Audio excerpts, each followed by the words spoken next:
Salut tout le monde, donc j'ai décidé de faire une petite vidéo aujourd'hui. Je vous explique en gros c'est quoi ça consiste cette vidéo. En fait, le sujet du jour, je sais pas si on pourrait dire ça comme ça, mais c'est un peu l'aide humanitaire. En République dominicaine, depuis quelques années, environ 5 ans, ma famille et moi, nous avons commencé à organiser une genre de collecte de dons pour les vêtements, donc aux gens de là-bas. On fait ça gratuitement, puis des fois on l'envoie aussi par cargo.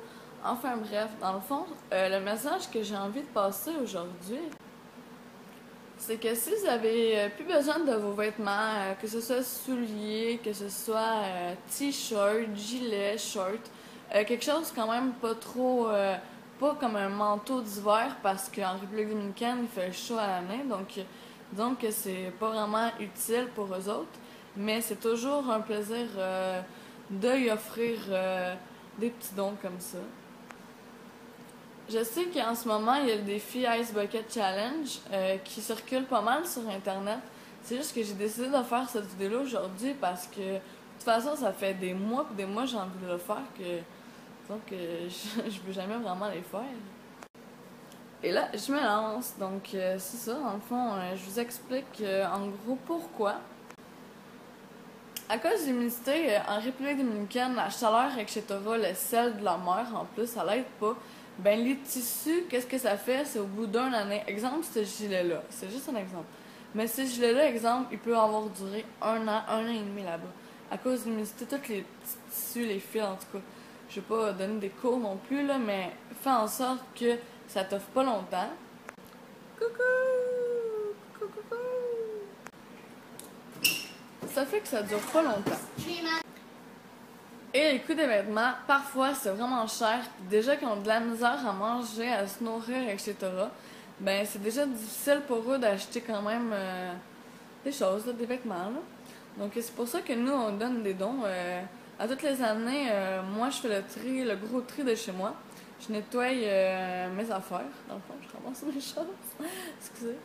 Je ramasse mes choses, puis dans le fond, tout ce que je veux pas, j'ai décidé de les donner là-bas. Donc, ils sont vraiment ravis, puis en même temps, ça me débarrasse mon garde-robe, puis c'est utile pour eux autres.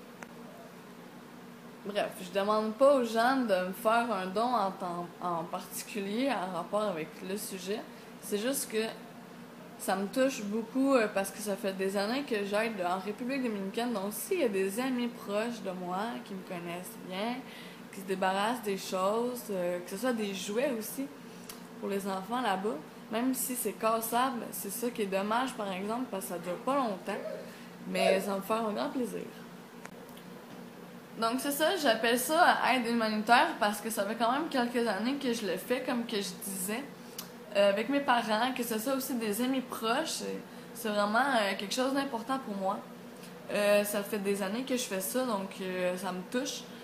Puis je continue à le faire, c'est sûr. Quand je suis allée à Cuba, il y a 10 ans maintenant, c'est le premier don que j'ai fait dans ma vie d'un autre pays. Et j'ai adoré vraiment voir les gens sourire, qui sont tout heureux. Juste donner un petit quelque chose, là, ça fait toute une différence. Puis je sais pas pourquoi, mais peut-être que je suis trop généreuse, mais j'aime vraiment ça. J'avais juste envie de faire cette petite vidéo juste pour faire un petit message comme ça. Qui en même temps, si autour de moi on a des choses à me donner pour la République dominicaine, ça va me faire plaisir. Puis au grand tout le monde, je dis merci.